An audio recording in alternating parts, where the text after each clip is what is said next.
Strategi pembelajaran pengelolaan kelas. Saya Windy Melvira. Saya Zulfana Muskita. Saya Winya Desolita. Saya Anissa Tifuri Fabrian. Saya Rambi adalah Edi. Selamat menyaksikan video kami. Assalamualaikum warahmatullahi wabarakatuh. Assalamualaikum warahmatullahi wabarakatuh. Pada hari ini kita akan membahas drama, yaitu drama adalah sastra yang melibatkan dialog dan tindakan. Biasanya yang kita menurut kita dapat dimentor. Di drama terbagi menjadi dua poin, dialog menggunakan dialog sebagai alat pertama menunjukkan lewat aksi, memberikan aksi listrik, gerakan dan interaksi. Kita konteks merupakan adanya basic mengontrol kebijakan kehilangan karakter dalam drama dengan konteks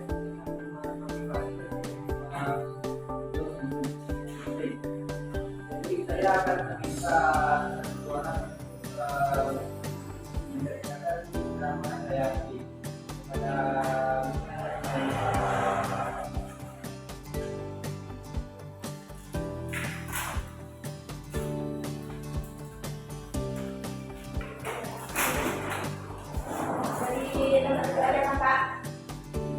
iya.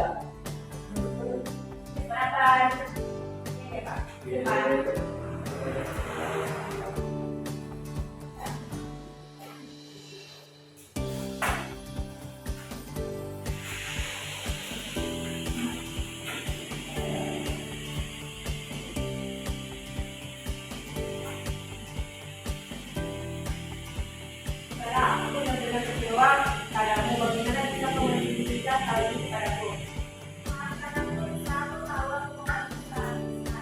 Itu bukan sebuah kesalahan Sarah. Kau telah menyembunyikan hal ini dariku selama bertahun-tahun. Aku berada di itu alasan yang konyol. Sarah, sebagai kita seharusnya didasarkan pada kejujuran. Aku tahu aku salah. Aku seharusnya daripada ini. Aku butuh waktu untuk memikirkan dunia Sarah.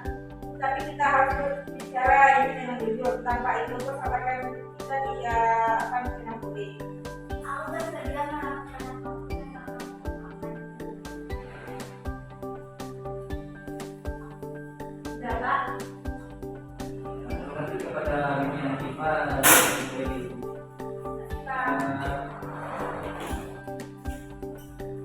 pada Gina drama ini yaitu dilakukan oleh berbagai orang yang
untuk menjaga persahabatan. Karena dalam persahabatan kita udah nggak saudara sendiri Pak. Kalau nggak begitu kan merasa dibohongi dan nanti lupa. Jadi kita inti dari makan dalam kita kalau mohon ada ternyata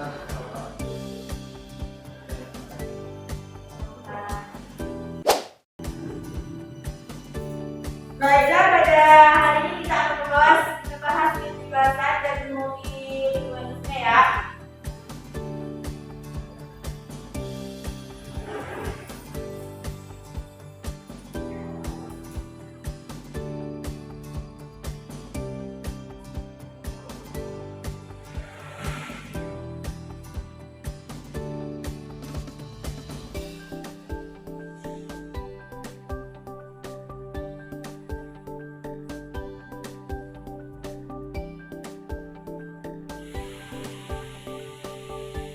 Kebebasan mengacu pada seseorang yang mempelajari atau memahami satu bahasa atau dua bahasa secara efektif.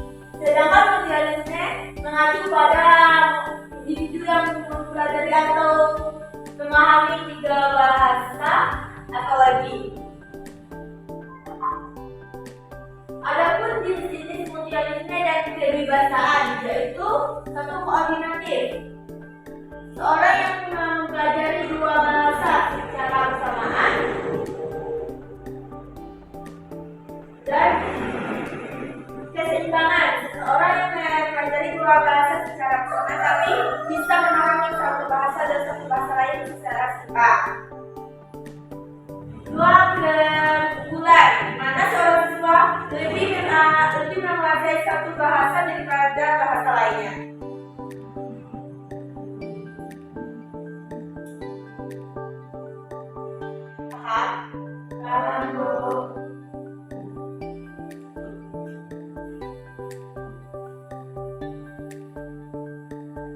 Gimana? Coba jelaskan pengertian kebebasan tadi. Kebebasan yaitu seseorang kebebasan itu seseorang yang mempelajari dua bahasa. Bisa?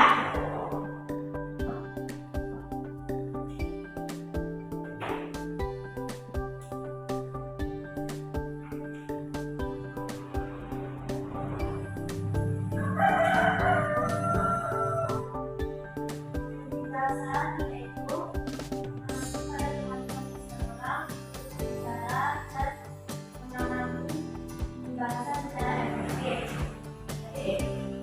Ada pun faktor-faktor dari kebebasan dan multilingualisme yaitu faktor lingkungan, faktor pendidikan, sama faktor ekonomi atau faktor lingkungan sosial.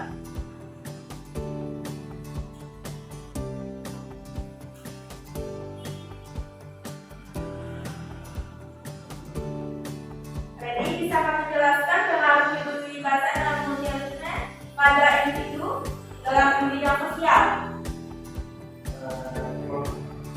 itu kemampuan berbicara lebih baik dari suatu bahasa dengan seseorang untuk berinteraksi dengan berbagai kelompok masyarakat dan materi beberapa usaha dan informasi.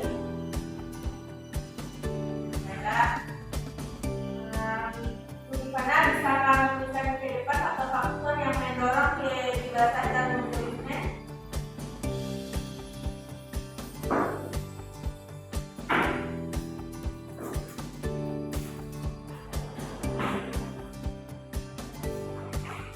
Yang pertama, faktor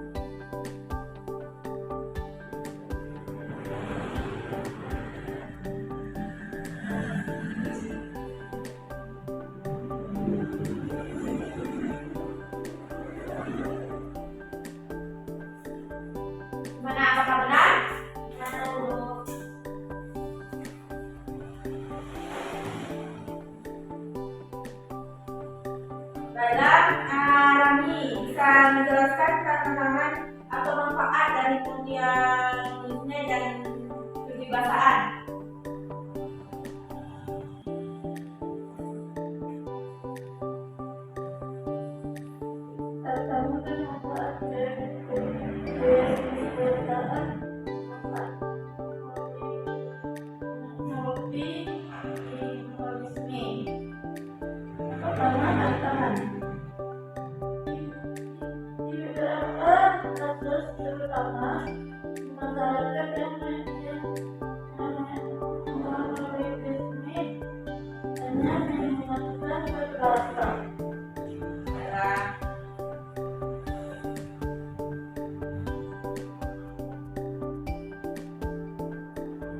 Hanya itu materi kita hari ini. Kita berkembali dulu. Baiklah, assalamualaikum warahmatullahi wabarakatuh. Waalaikumsalam warahmatullahi wabarakatuh. Setelah materi kita kemarin tentang pokok dan penumbuhan, sekarang kita masuk ke materi pusat pengusahaan dan sudut pandang. Pusat pengusahaan itu ialah posisi dan penempatan pengarang dalam cerita yang menentukan dari mana ia melihat dan menyampaikan cerita tersebut. Walaupun pengusaha sering disamakan dengan sudut pandang, tapi pengusaha lebih mendekatkan pada posisi pengarang dan seperti menjadi tokoh utama, tokoh sampingan, dan pengamat. Pengusaha itu sangat penting dalam narasi pada tempat atau fokus di mana alur cerita berpusat. Ada beberapa keterangan pengusahaan, yaitu saat berfungsi sebagai menyatukan cerita, menggerakkan plot, membangun ketegangan. Ya, gimana?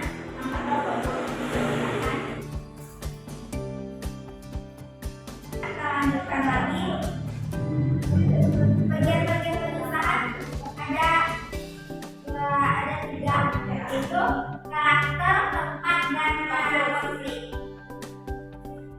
Ada yang tahu seperti apa contoh pengusahaan? Contoh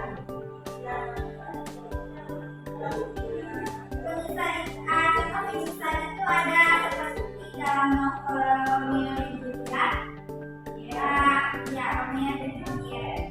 Pusat pengusahaan ada dalam cerita tersebut, yaitu cinta terlarang antara dua karakter utama yang diikuti sebagai peristiwa tragis. Ada contoh lain seperti dalam film Inception, terletak pada konsep mimpi dan realitas yang berinteraksi. Sebelum itu, ada yang ingin bertanya?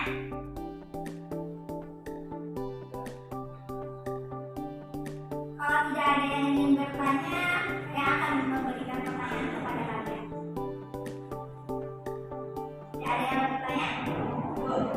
Baik, Mia. Gimana sudut pandang orang pertama itu?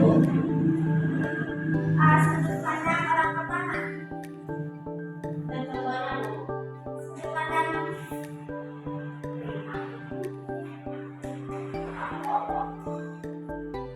itu akan saya jelaskan nanti ya.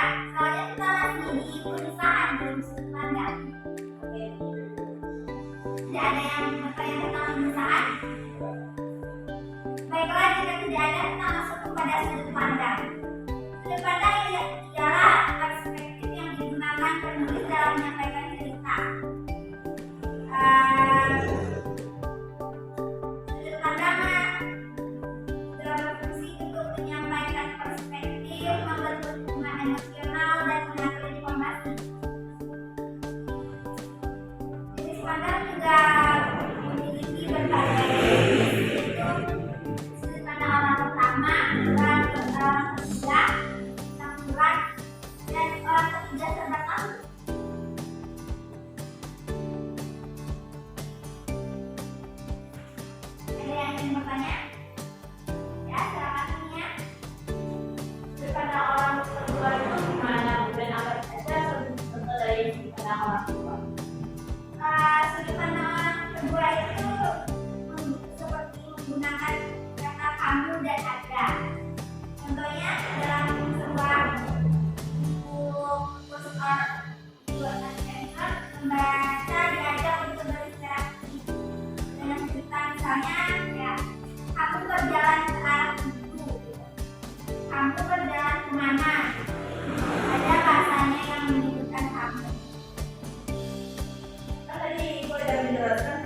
sudut pandang anak juga terbatas dan sudut pandang anak juga terbaguna. Apa perbedaannya? Perbedaannya sudut pandang orang terbatas itu dari perspektif dia atau mereka, tapi fokus pada satu karakter. Nah, sedangkan serba tahu itu mengetahui semua pikiran dan perasaan dalam cerita tersebut. Masih ada yang mau tanya?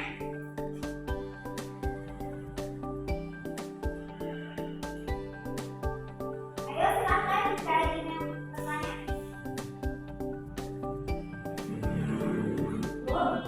Dan Anissa.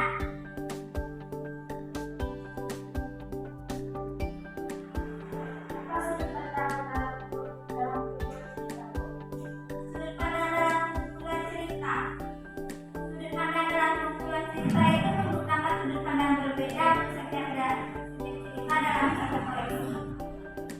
Contohnya itu seperti setiap cerita mungkin memiliki sudut pandang yang berbeda kan? Nah, dalam cerita tersebut ada beberapa sudut pandang. Ada sudut pandang orang pertama, kedua, ketiga. Jadi di situ semuanya tercampur.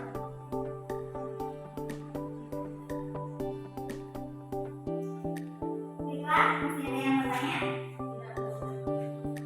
Jika tidak, kita sudahi materi kita hari ini. Mungkin hanya itu materi kita hari ini. Kita lanjut lagi minggu depan. Saya sudahi di sini ya. Assalamualaikum warahmatullahi wabarakatuh. Waalaikumsalam warahmatullahi wabarakatuh.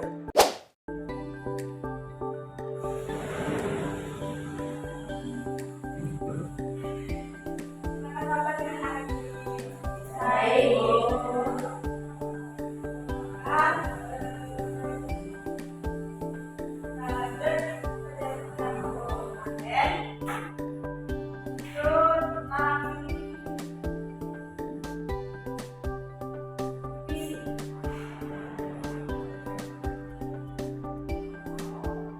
Apakah ada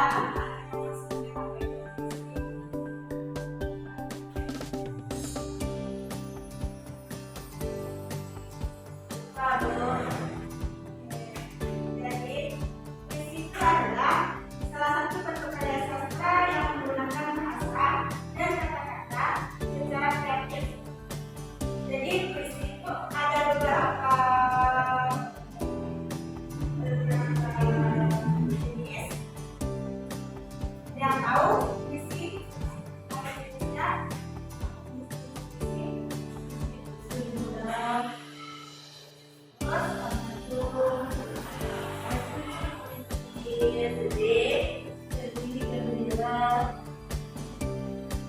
Jenis puisi itu ada dua. Yang pertama itu jenis puisi lama dan jenis puisi baru.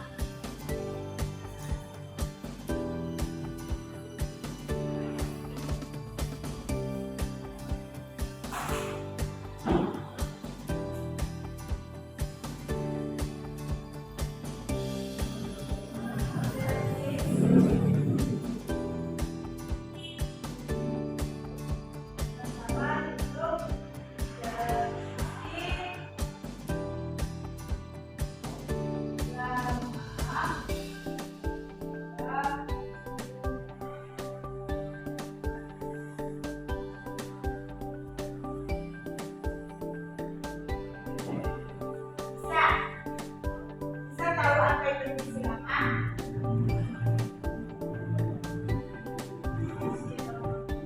Siapa yang tahu apa itu puisi lama?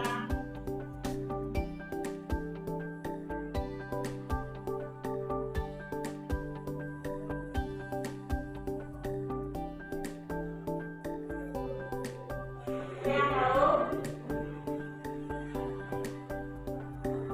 Ya.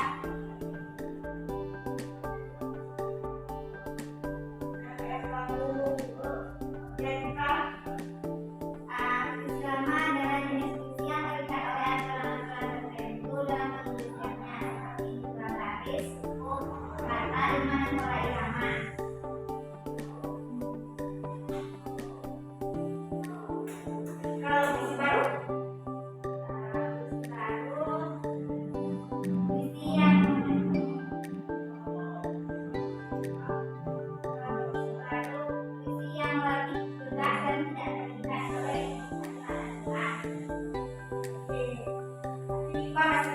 belajar tentang kemarin. Jadi ada dua puisi, yaitu puisi lama dan puisi baru.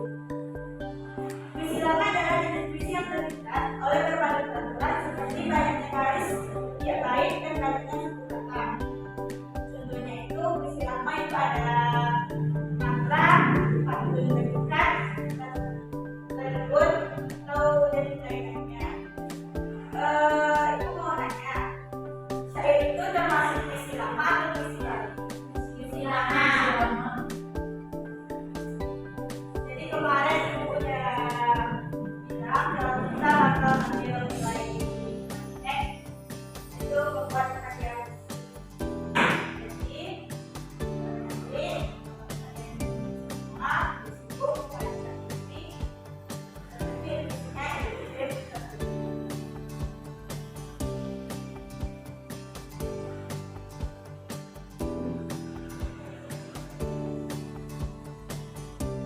Siapa yang mau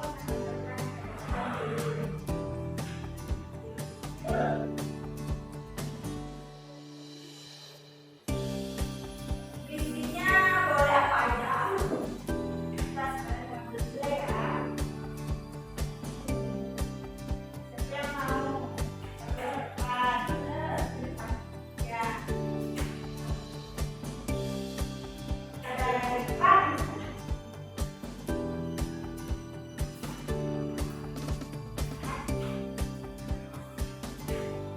Baiklah, judul puisinya Senja di Terowongan Kecil. Boleh kan puisi itu harus ada judul. Ini kali tidak ada yang menceritakan.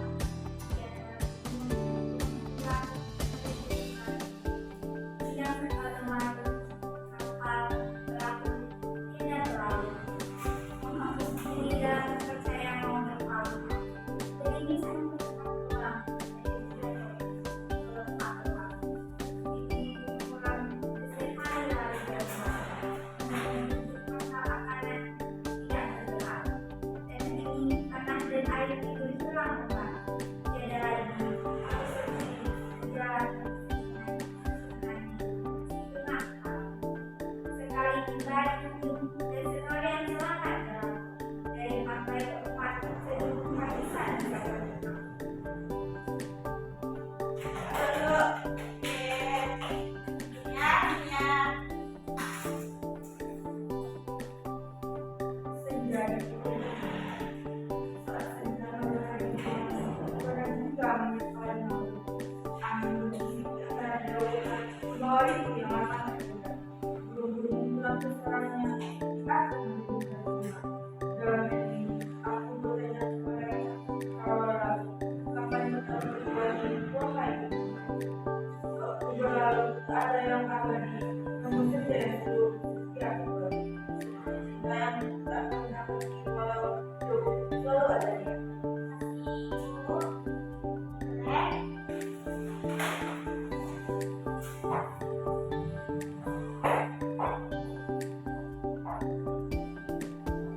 Kalau sampai waktu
Jadi puisi itu bukan hanya sekedar membacakan yang pada teks atau yang puisi itu juga mengandung kita mempunyai tahu tentang apa cara namanya gimana. Jadi bukan cuma teks kepada puisi ya teks ya.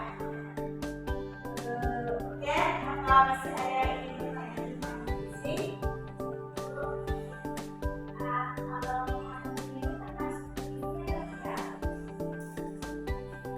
Pantun itu bukan termasuk puisi. Yang karena puisi itu kayak beda. Kalau pantun itu kan biasanya KTP. Kalau puisi ya kita membacakan dengan ada makna. Jadi tidak saling berkaitan, tapi bisa bukan termasuk.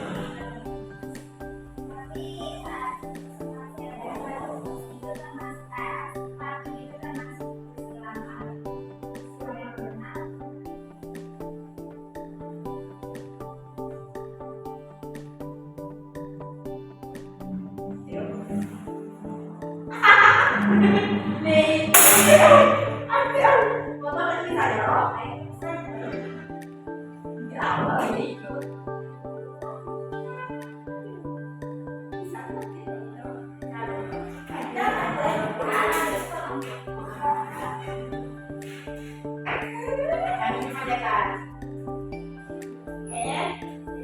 kita ya, pantun itu termasuk puisi atau bukan?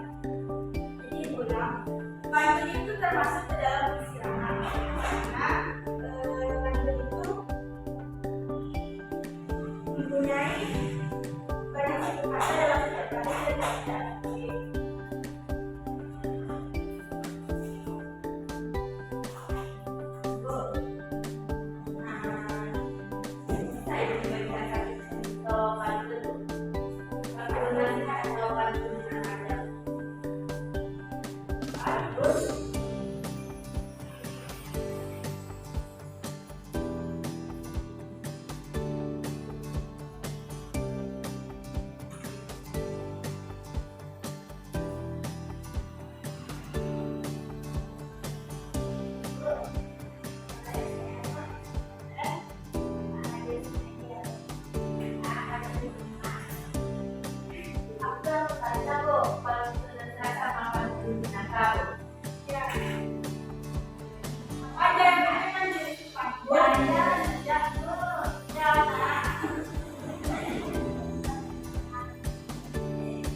dan tidak bangun di rumah tetangga itu.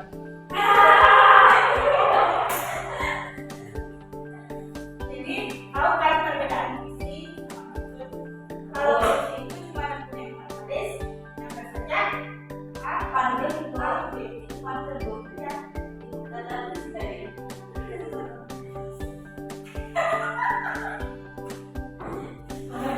Bisa menemukannya dong, Pak. Dokter aku boleh ke mana? Udah tahu kan apa perbedaan puisi sama pantun?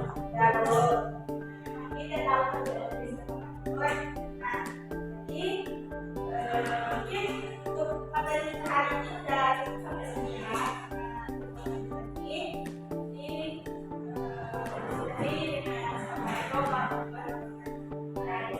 Assalamualaikum warahmatullahi wabarakatuh.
Ibu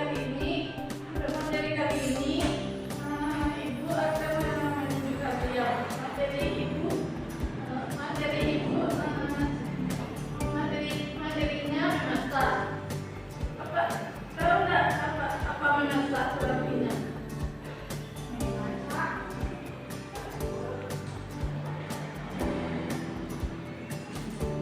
Apa arti memasak? Memasak itu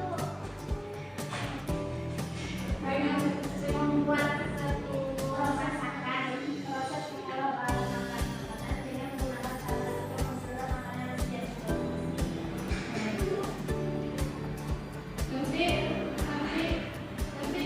Nanti ibu ada, nanti kita akan membawa peralatan memasak. Apa? Untuk ibu tunjuk nanti ya. Berapa ibu tunjuk nanti ya. Ini ya membawa nasi. Ya Bu, Itu sebenarnya Pak. membawa cabai. Ini membawa kecap, membawa piringnya. Nah, untuk minggu depan kita praktek ya. Jangan lupa ya namanya Bu. Ya Bu. Kita dulu tahu nggak coba nanya ibu coba praktekkan memasak nasi goreng. Kalau nggak dapat, kamu nggak dapat dulu. Coba praktekkan memasak nasi goreng. Penjelasannya ada Bu. Ya, menjelaskannya ada.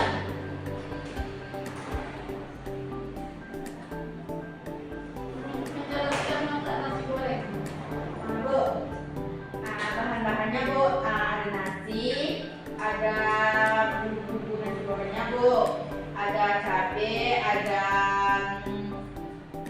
wajan, dan gorengnya Bu, sama kompor, minyak.